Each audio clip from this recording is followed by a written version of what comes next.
Hey everyone, and welcome back to another installment of the Travel and Tourism Podcast, my first season. My guest today worked 2 seasons in Club Med in the late 1990s with Kevin Batt as her chief of village.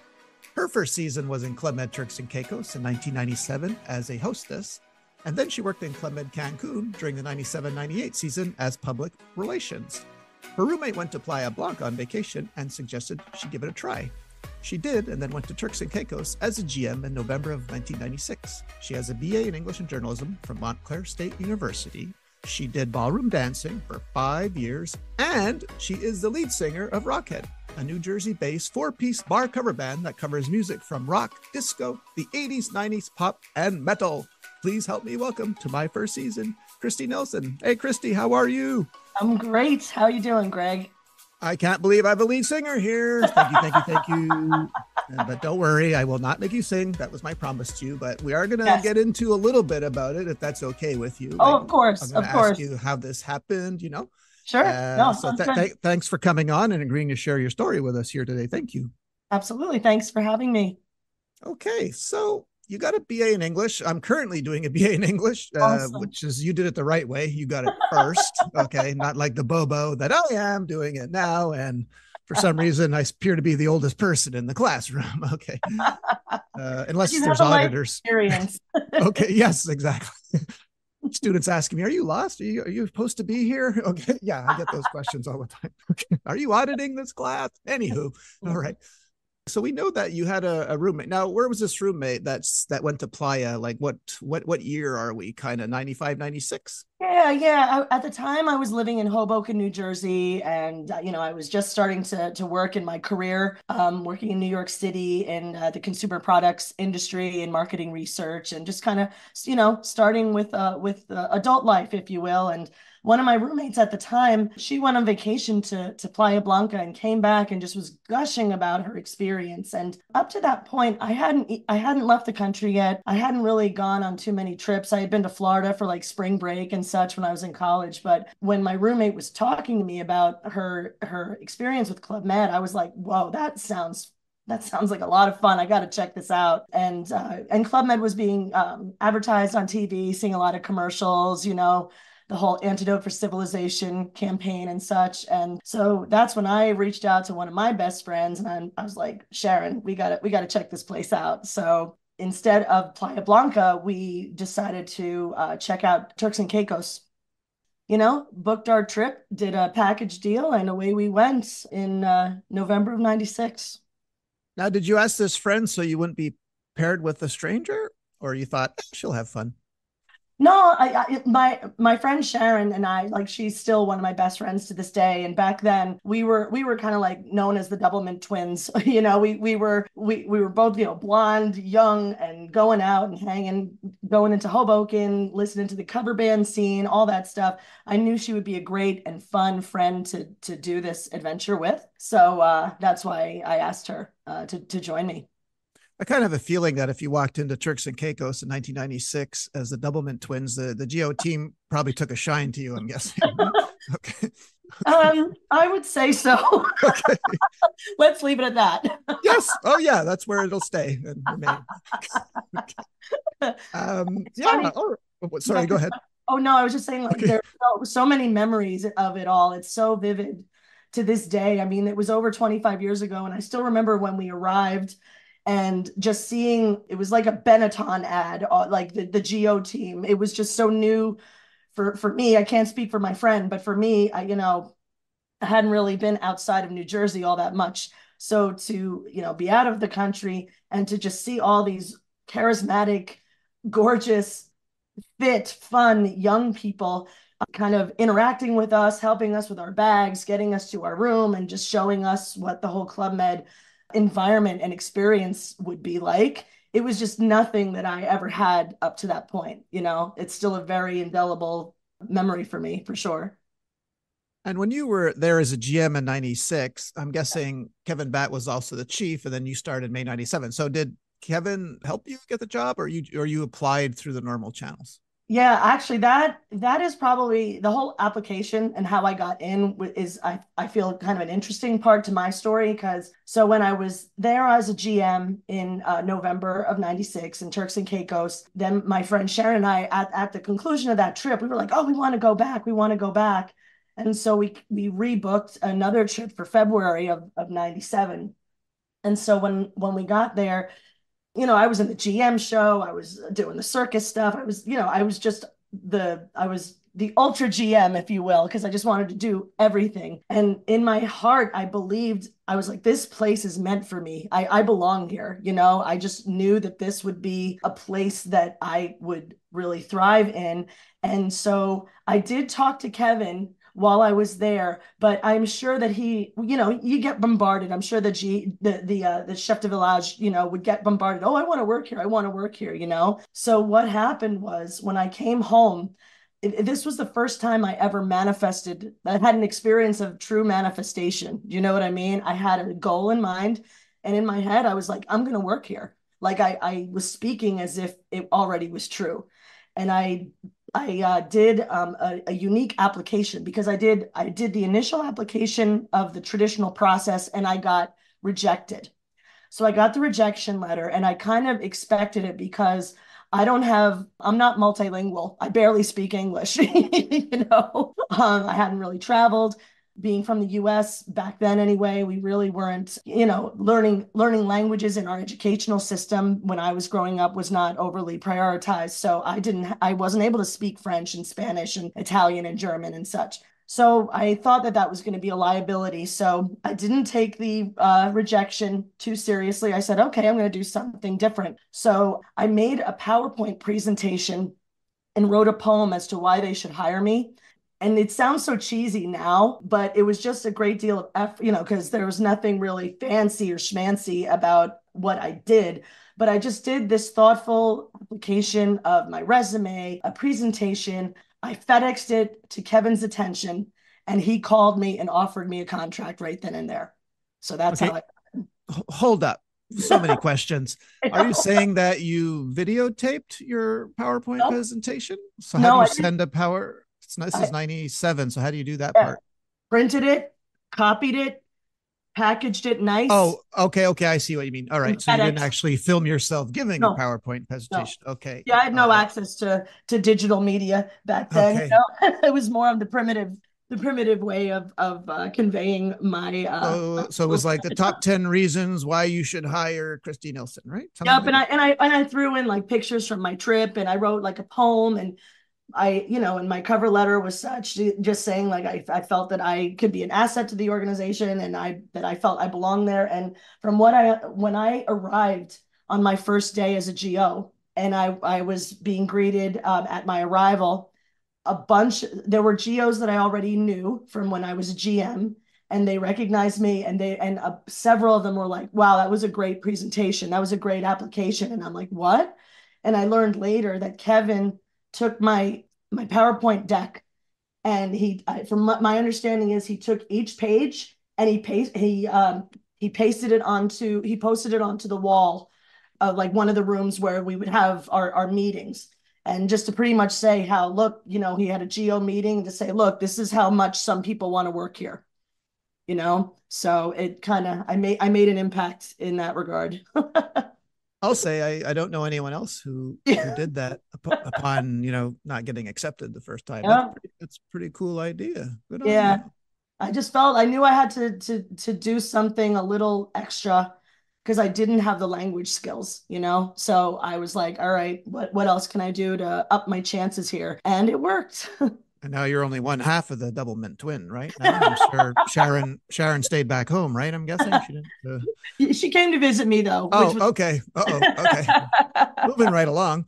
Now, so did they stick you at hostess? Did Kevin say, "Hey, you want to work here?" Or did you ask yeah, for that? like it was just a slot that was open. I was fine with it. I kind of wanted to just get there, and I felt like ultimately I really wanted to be on the animation team.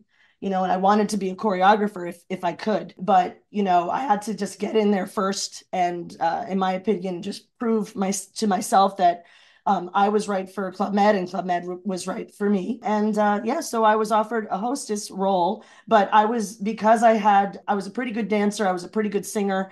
So I worked with Graham Maxwell, who was the chief of animation, and I love him so much. I have a lot to thank him for, because even though I wasn't an animation GO per se, I was pulled in, to help in shows. I would choreograph numbers for the GM show. I would do fruit passages, all of the shows that we were in. I did. I would sing, at the bar. I would just do all sorts of those things every night almost, and it was awesome. So fun. Okay, cool. Now, I don't ask this question a lot, Christy. It doesn't really come up a lot and no one really offers it, but I'll ask you, seeing as how this was your first season in Club Med, did you ever get homesick at all? Yes, I did. I did get homesick after about a week of my employment in Turks and Caicos. I did have some homesick feelings. I missed my mom. I missed my friends. There was a guy I was dating at the time. I missed him all the way back home. And I was like, oh my God, did I make a mistake? I left my job. I left my apartment. So I had that little panic experience. And on Mother's Day, I woke up really early and I just went to the beach and I had a big cry, and I called my mother to collect, and she just and said, give it a month. Give it a month. You want this very badly. You've worked really hard to get here. Give it a month. You're just adjusting. And I listened to her advice, and she was right. I just needed another week or so to just get my footing, and the rest is history. That's some great advice she gave you. Yeah, my mom was awesome. If we were in the village and you told me, I would have told you the same thing. I'm just saying for the record, okay? I would have talked you down as well. Oh, thanks, buddy. I appreciate that. You're in such a beautiful location. There's geos that work 5-10 years and can never get Turks and wanted Turk. You know what I mean? Like to get, because I was sent there for my first season as well, not knowing what I was walking into, and Sure. how people love that village. So this season 97, are there any other names we might remember like that Oh, that were on your absolutely. geo team? Like who might we know? LP, I'm Oh sure. yeah, Yeah, LP, I worked yes. with LP. I love LP. He's just such a great guy. My chief hostess was Gladys. My hostess team, Carolyn, Sarah, and myself, we were the contracts on the hostess team. So just having that daily touch point at the hostess desk, I could close my eyes and just visualized what I would see throughout the 6 months I was there. It's such great memories. Of course, Graham Maxwell. I was also tight with our scuba team. So Olivier hit Flower. He was known as Flower. He was our Oh chief yeah, scuba. yeah. Love him to death. Then there was Gooch and Makiko, and just wonderful, wonderful people. Wow, you're with Um, Gooch and Makiko, and I okay, so was, you're part of that yeah, team. Okay, yes. yeah, they took me out on my first dives. I just got the resort certification and I was petrified to scuba. And I remember being in the pool, going through, the drills and just getting suited up and learning the basics and just sitting under the water with the BC in my mouth. And then I had a momentary freak out. And I have to credit both Gooch and Maikiko, and I think Chad was the dive master, and they were so masterful at calming me down and giving me the courage to continue with the course with the resort certification, and I was able to go on a couple of resort dives with them, and I'm grateful to them for that, because I wouldn't have done that on my own. And then you saw JoJo and thought it was a shark and panicked all over again, right? No, I'm just kidding. No, No, no, I okay. love JoJo. There were a couple of times where I would work a few snorkel boat excursions, and I remember one time in particular, JoJo was swimming alongside the boat, and we just decided to drop anchor right then and there, and snorkel with him, and that was special. That was awesome. All right. And okay, so you do about, I could say, almost 6 months in Turks and Caicos, I guess. Yep. Yeah, I did Okay. 6 months there, Was and there was there any hard part of the job being a hostess, like other yes. than I guess geos that were, I don't know, like when you'd seat them, they would go somewhere else. I guess that That those Oh, sneaky devils were probably trying to do stuff like that all the time, right? oh, of course. Okay. Smoking, non-smoking. I wasn't good with French, so I tried to learn whatever French words and phrases that would help me along in my role. But that some of the language barrier stuff was rough. If there was birthdays, I remember one night it was just a madhouse in the restaurant, and there was probably like 8 birthdays. So then I would have to, find a cake and then rouse the Geo team from their dinner and get the stink eye from them. Yeah, Geo Wrangler. Okay, let's go. I was Geo Wrangler. And sometimes that could be exhausting. And then if I was on for a dinner shift, I really didn't get to eat because at the very end of my shift, I had to go right backstage for the show. So sometimes I left dinner. Okay. Well, you brought up something. Okay, so I was in Turks in '94. So when we did birthdays, I'm just curious if it was the same thing. Did you start off with the skip around the room, skip Oh, around the yes. room, we won't shut up, and then it became take off your clothes, Yeah. and then some did, and then it would be like show us more, show us more. So did you have the same thing, or were there different ones when it was a guest birthday? It really was this the skip around the room thing. But Okay, okay. we didn't, yeah, that's where it ended though. We didn't ask Oh, for the really? Oh, no, it was, yeah, yeah, yeah, 94. It was take off your clothes, take, you you won't know. shut up. And then, invariably someone would, and then it would be like, show us more, show. And then, of course, 3 people tackling the guy because he was about to do it, so. Okay. Okay. So I guess, yeah, from 94, 97, things calmed down just a I think skosh. a little bit. Things got a little Okay. bit more chill, I guess. Yeah.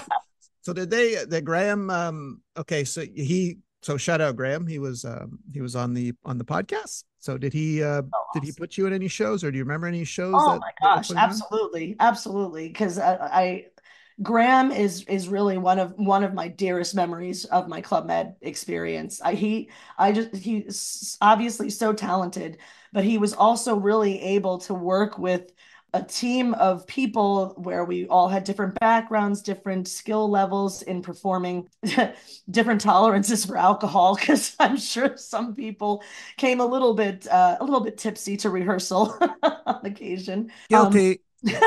Guilty as charged. Yeah. But yeah, he did a rendition of Tommy. Oh, what was wait, there was Tommy, there was like oh, I forgot some of the names of it, but one was like about a state fair and just some of the funny I'm sorry, I'm drawing a That's blank okay. No, for no, the no. other That one. that's fine. There's But a lot but going on yeah, your first season. yeah, It's a yeah. lot to take in, especially at Turks and Caicos, and you got your New York charter, and Yep, yep. you got the New Jersey crew coming in too, I imagine, right? Sure, yeah, because the New York and New Jersey folks would hit that charter, and so every week we would get a whole plane of people from where I hailed from, and there were times that there would be GMs that would get off the bus and it's their arrival, and it's like, oh my gosh, I know that person or whatever. So that was always a fun surprise. Okay, well, all right. Now, I'm hearing that you were tasked with doing something. Kevin Batt came up to you one day and asked you to work on a Geo handbook. Is this correct?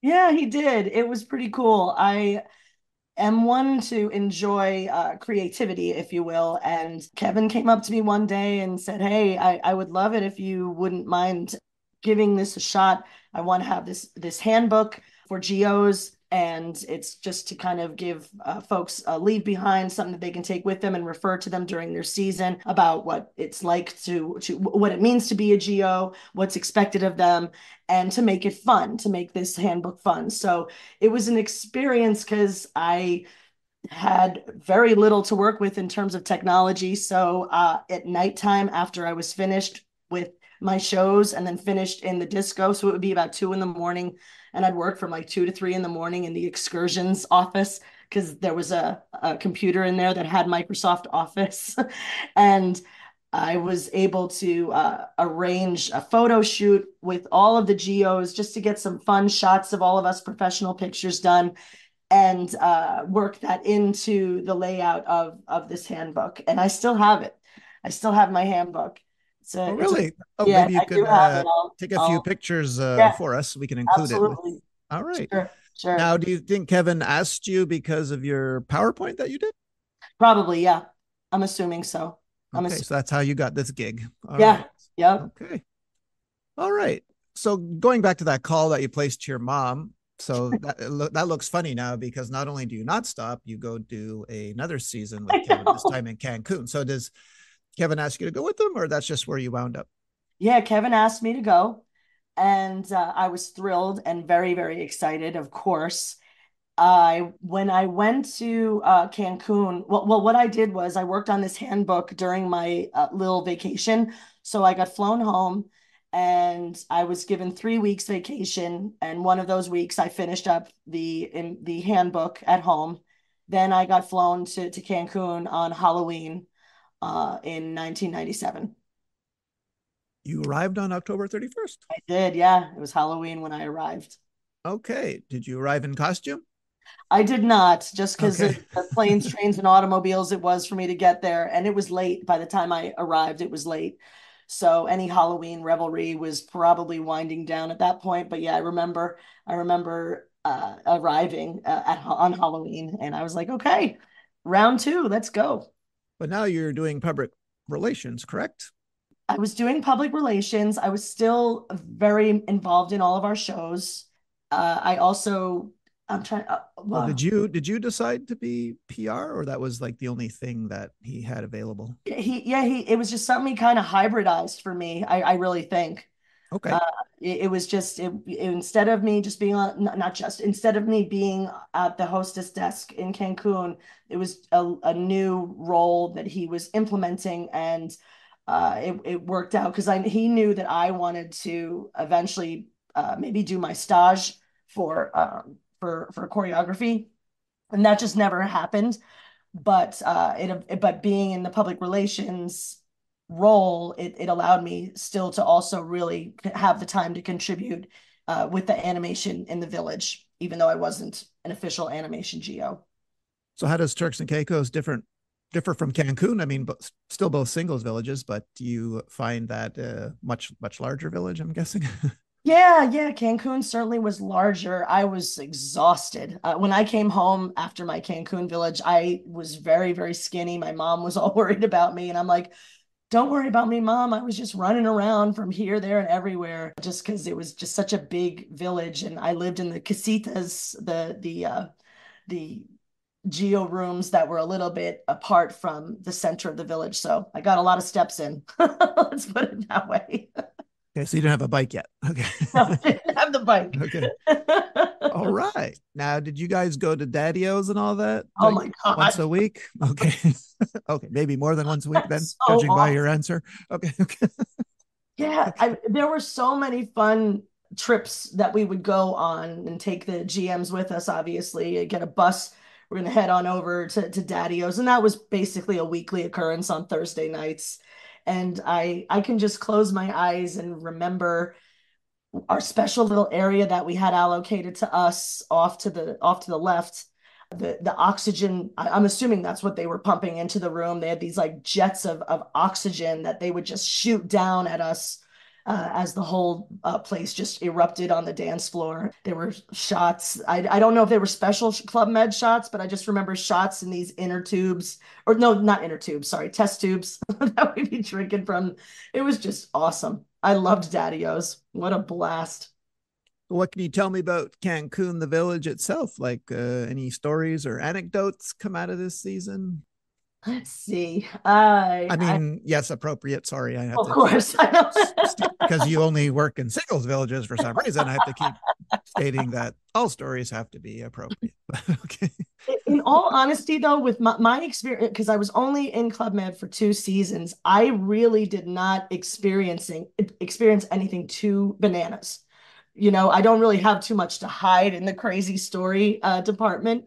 I was 20, how old was I at the time? I was about 28, and I tried to really be pretty responsible. So, Mission accomplished. Okay. mission accomplished. But yeah, oh, there was another fun one where we took GMs to, it was some water park. It was Oh some yeah, amusement yeah, park. yeah. I Uh, went to that one. That's right. Yeah, it was oh very goodness. close by the club, right? Yeah, Yeah. yes. And And we there was one night where we did close the park, and it was just for us, Oh, and really? that was so fun because it was I had a few life epiphany moments during my time in Club Med. And I remember one when we took the GMs to this water park, and it was maybe like a Monday night, and I'm up on a water slide, and I'm just going down this water slide, and it's like 10:30 at night. And in my head, I'm thinking, wow, this is very different from the career I had 6 months ago, Yeah, when you're in marketing, you can't really do that too often, right? Like, Can't really do that. I don't think yeah, that would have gone well for my review. yeah, you can't show up in a bikini at the office. I mean, not even back then, I don't think. And in Cancun, we had an interim chief of sport. His name was Geronimo, or that was his nickname. I didn't have a nickname, but he was a man from Italy, I think from Naples. And talk about the Energizer Bunny. This guy had us going for like hours when it came to crazy signs. Okay, so it's elegant night. You're wearing suits, dresses, and Geronimo's on the mic, not letting you go, right? He's okay. No dry there, cleaning. Okay. Oh, there was one time he just wouldn't stop, and I was all about the crazy signs. I was all about them. I loved them. You did? Oh, I did. What do you have any favorites from back then that you Yeah, listened to? totally. Certainly, like I like that there was one called Saturday Nights. Oh Uh, yeah, by Wigfield. Saturday night, I feel Yeah. the Yeah, that one. Yeah. I don't know what she says at the beginning of that song, but So I like that one. And then there was like Blame It on the Sunshine from the Jackson Five. There was Baila Baila Conmigo. I enjoyed that. And obviously we did a sun dance at the pool at 12:30 every day. And it's funny, I actually was just on a vacation to Antigua with my boyfriend and with a group of friends. And to this day, anytime I go to a resort, it's almost like I have my geo persona comes back somehow. I just kind of feel like I'm transported back to that time. And I'll check out, the next generation of resort employees and animation staff and stuff at this particular resort. Obviously, they had their own entertainment team, and it just brought back a lot of fun memories of my own dalliances in that. So it's awesome to have those.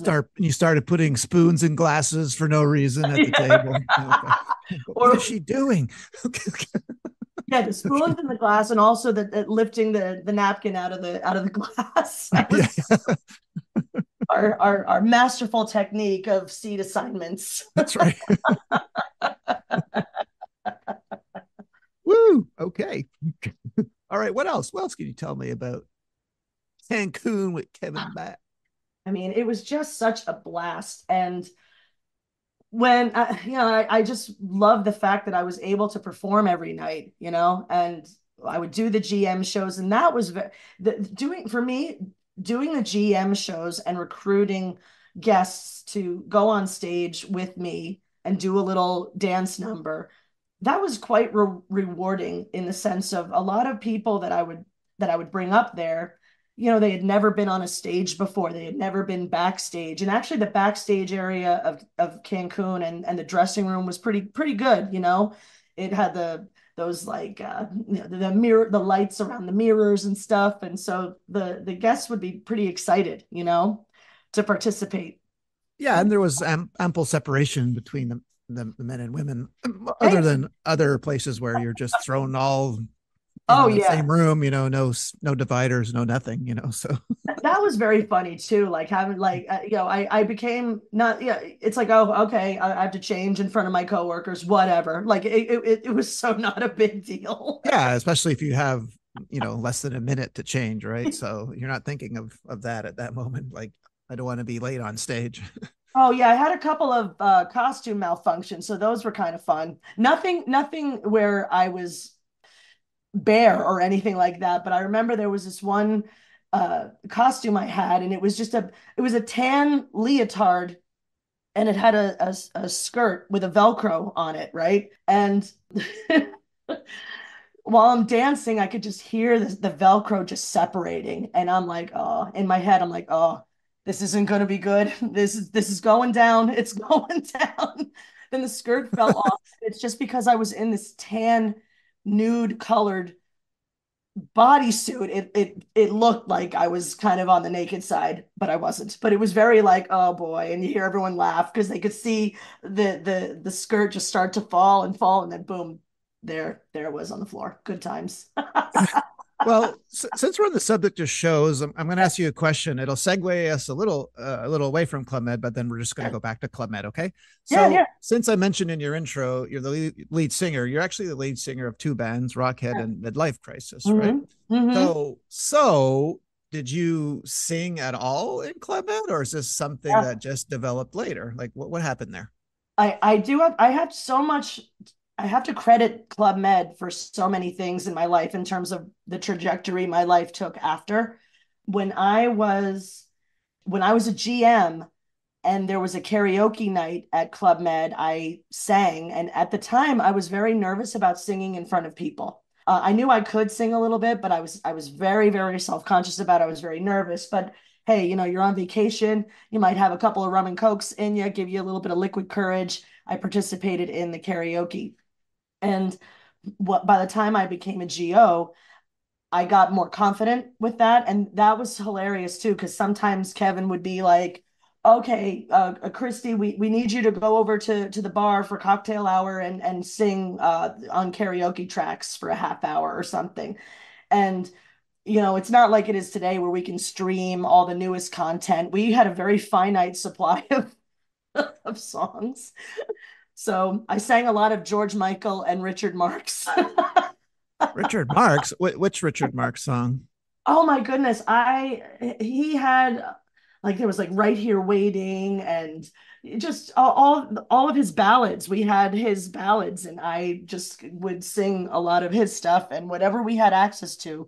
And if I could hit the notes, I would sing them. So I kind of laugh when I hear certain George Michael songs and Richard Marx songs to this day because it brings me back to singing with the karaoke tracks in Club Med. But yeah, that experience though, that singing experience was very foundational for me because then the older I got, the more I got trained. I sing every week. I sang twice this weekend and I have a gig next Friday. So it's become a huge part of my life and Club Med is certainly credited to helping me with that. Well, let me ask you because I mentioned that your band Rockhead does rock, disco, 80s, 90s, pop, and metal. What metal songs are you singing? Oh, well, it's because of my bandmates. They're all metalheads. So we'll do some Linkin Park. We'll do Drowning Pool. I sing a little Danzig. So I sing Mother. Really? Okay. I sing Danzig. Mother. Okay. I belt out Mother from Okay. Danzig. It's really fun. Wow. I Okay. highly recommend everybody belt out Mother from Danzig because it's a great stress release. Okay. Okay. Singing metal is a really wonderful thing to do. I think it's a good way to move energy out of our bodies. Well, yeah, you go from singing "Happy Birthday" in the Club Med Cancun restaurant to Danzig. Wow, I don't know what to think. Exactly. Take off the clothes. Take off the clothes. We won't shut up. I guess you could make a metal version of that You can make a "Happy Birthday" metal song. version. You can make a metal version out of anything. That's right. Yeah, you That's what probably could. we're. That's what we are have discovered. Okay. All right. Cool. Okay. Yeah, Let's go back to Club Med, shall we? of course. All right. Now, you mentioned some names already, but I don't want to leave anyone out. Is there anyone in either season, Turks or Cancun, that like you enjoyed working with? Someone that made an impression on you? Oh, sure, definitely. From the Turk side, the folks that I had mentioned before, all still very near and dear to my heart. I forgot to mention Hammer and Julie. I mean, awesome, awesome people. When I got over to Cancun, I worked with Eduardo Rojas, and he's still a dear friend of mine. And there was Andre on the scuba team. There was just so many wonderful people that I had the pleasure and privilege of being teammates with. I miss them. I miss everyone terribly. Yeah. Were you there for the Hammer and Julie's wedding at all when you were in Turks, or did you just No, leave before it? Or I know it was at one point because Hammer was the chief of sports in Turks, correct? Yes, Yeah. yes. I So okay, think so that they, you missed it then, I think. yeah, I missed that. I missed their wedding. I think that they got married before my season started, but I Okay. think they got married very close to that time frame, but I wasn't at their wedding. But what a great couple. Such awesome people. All right. Julie We've is so funny. I love her. yeah, she did a lot in on the animation side too, right? I Yep, think. sure did. Absolutely. Absolutely. Are we forgetting anyone? I think I cut you off there before. Oh, Did we do all your shout outs or no? let's see. You know, there was Vincent and Corey on the circus team. There was Scott Smith, Scott Waterski. Scott was funny because when he would do they would do the like the Olympics, and we would hand out medals to the GMs every week. Scott's from Texas, and it was awesome to hear him speak French with his Texas accent. Oh man. Let's see who else. There was Winnie. Winnie was on the Scuba. scuba team. Yeah. Oh, I love Winnie. Also a guest on the podcast. Shout out Winnie. Oh, yes, Winnie's the best. He was awesome. They, doing I remember there was an act that I think Julie did, and so there was a song called, I think it was Simply Irresistible by Robert Palmer. So Julie was the Robert Palmer character, and then the male scuba geos were all the women dressed in like the sexy sequined outfits, and just the way Winnie would ham it up would have me in tears. So funny. So funny. Yeah, all the passages. I always really enjoyed the passages that I would see my teammates be cast in. I'd be like, oh my gosh, you guys are crazy. They were all so funny. Well, here's a question. I don't ask a lot also. Do you have a recurring dream? Or are you working back at Club Med like still to this day or not at all? Yes. And Really? when I saw that is such an interesting question because I literally still to this day, not as much as I used to, but I would have recurring dreams that I was back there and it would be Playa Blanca for some reason.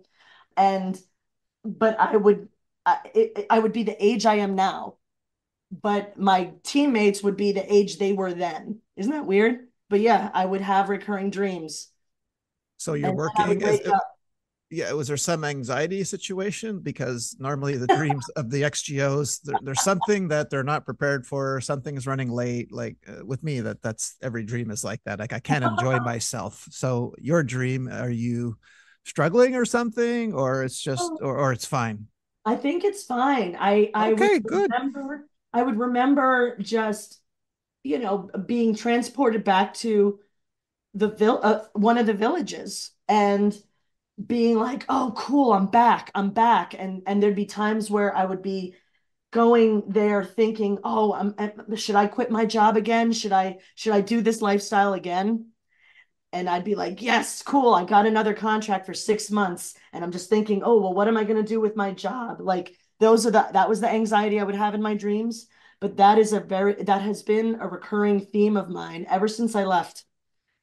Well, yeah. Obviously I don't have Well, that dream yeah. I much was anymore. curious since when you left Cancun and then went back to the quote unquote real world, did you have an inkling like, did I leave too soon? Should I Oh, sure. apply?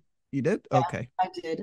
Because I could have gone well, maybe not anywhere because I didn't have all language, but I was in good standing. I remember Howard McCarley. I was meeting with him. I think he was kind of in human resources at the time, and I remember him saying, like, okay, where do you want to go? And I said, I want to go to Club Med, New Jersey. I was just tired. I was really Club Med, New Jersey. Okay. home. I wanted to just go home, and I did. I went home and I slept for like 3 weeks straight. And the irony is my decision to leave, it had nothing to do with me not wanting to stay. I had this vision of what I felt my life should be at a certain age, and I was 29 and I thought, oh, I got to make sure that I get back into my career and that I find a husband because I want to get married and have kids. Well, I'm almost 55 and I never married and I never had kids. So, Oh, you oops, could have stayed longer. Okay. longer. Dag nabbit. True, but you probably never saw yourself as the lead singer of two rock bands either, right? No, absolutely Back not. then, yeah. Absolutely not. And And I'm sorry. also my experience that I got from Turks and Caicos and Cancun back to back, my first two villages out of the gate. I had the leadership team and the geo team. It couldn't have been better.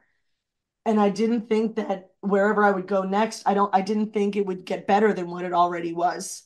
So I kind of, I wanted to end on a high note. Well, question: would Graham Maxwell be surprised that you did ballroom dancing for 5 years, No. or he wouldn't? Okay, so let's get into that. Is it because you're Okay. watching Dancing with the Stars? What happened there? Like, who decides to do ballroom dancing for 5 years? It's very technical, right? Oh, it's awesome. When I grew up dancing, I would say I was, pretty good. I had a decent aptitude as a young kid. I never knew how to dance with another person though. And I was able to handle choreography and all the stuff we did on at the resort was at the village was just awesome and fun. And Graham's choreography and his productions and even my own, he gave me a chance to do a little of my own choreography as well, but I wanted to learn how to dance with another human being. And just about 10 years ago, on a whim, I went to an Arthur Murray studio that was near my house. And I just walked in saying, I just want to learn how to do salsa. And then I got bitten by the bug, and within like 2 months, I was already in Puerto Rico at a dance competition doing, salsa, merengue, cha-cha, waltz, tango, all these wonderful dances that I had learned. And for a couple of years, I just kind of went heavy into my dance education. And I kind of chilled on it now. It's a little costly, and also I got busier with just work and with my singing. But yeah, certainly Club Med had a stake in that decision as well. And do you ever watch Dancing with the Stars? Oh, sure, sure. Did you ever see some celebrity that was just really, really good? Like you felt worthy of the Mirrorball trophy?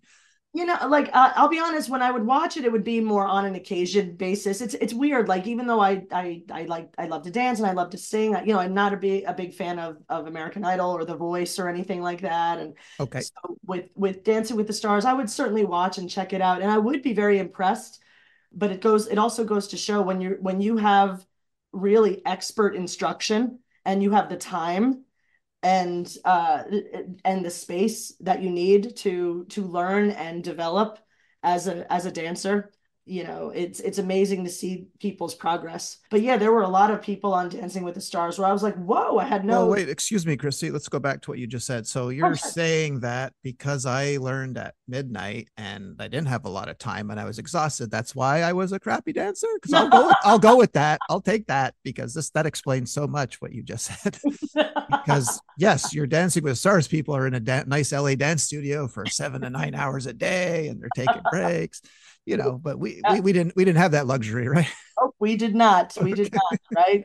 So, but yeah, I mean, Club Med gave me the opportunity to step outside of just my comfort zone that I was in up until that point, where I was like, oh, I did my thing. I went to college, got a job, did all that stuff, and that was all fine and good. But the Club Med experience just was a huge enhancement to my life, and it still is with me to this day in how I conduct myself. Okay, Chrissy, just one or two more questions, if it's okay. Since Yeah. you worked in Turks and Caicos and Cancun in the late 90s, so two big singles villages, are you happy or glad we did not have social media back then? I am happy. I am happy we did not have that. I am happy that we were not attached to a device, that we were not attached to likes and comments and shares and all that stuff. We were able to totally live in the moment.